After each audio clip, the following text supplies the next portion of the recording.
আসসালামু আলাইকুম। আলহামদুলিল্লাহ, আজকে আপনাদের সাথে শেয়ার করব আমরা কিভাবে তরমুজের জমির নার্সারি করি। তো সাধারণত আমরা এখন আমাদের সামনে তরমুজের প্রজেক্ট শুরু হয়ে যাবে।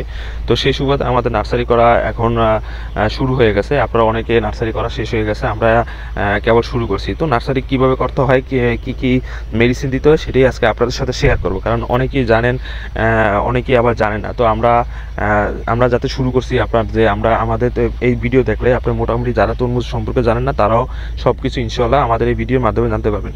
তো প্রথমত আমাদের প্রথম দিন আমাদের বাড়িতে যেই গোবরের সার আছে, কারণ আমাদের 3-4টা গরু ছিল, তো ওগুলা দিয়ে কিছু গোবরের সার আমাদের আছে এই জায়গায়। তো আগে আমরা এই গোবরের সারগুলো উঠাবো, তারপরে দেন যদি প্রয়োজন হয় তাহলে আমরা অন্য জায়গা থেকে গোবরের সার আনবো। কারণ আমাদের কথা হয়েছে, আর আমরা যদি সব জমি পাই, আপনার আমাদের টার্গেট ছিল আবার 20 কানি তরমুজের করা।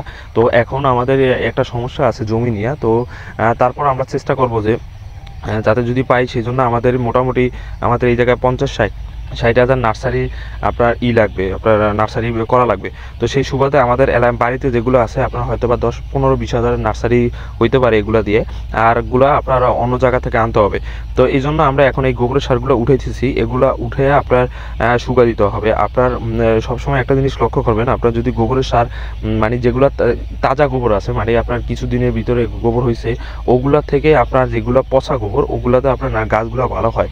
আর যেগুলো আপনার কাঁচা গোবর, ওই গোবরে আপনার গাছগুলো ভালো হয় না। এইসব জিনিসগুলো আপনারা সবসময় লক্ষ্য রাখবেন, যাতে করে একটু পচা গোবর হয়। আপনার 1 বছর 2 বছর আগের গোবর যত হবে তত আপনার ভালো হবে। তো আপনারা দেখতে পাচ্ছেন এই গোবরগুলো আমাদের মোটামুটি আগের গোবর, এগুলো আপনার পচা গোবর, এগুলো দিয়ে আমরা ইনশাল্লাহ শুরু করব, যাতে করে আমাদের গাছগুলো ভালো হয়, আমাদের চারাগুলো ভালো হয়।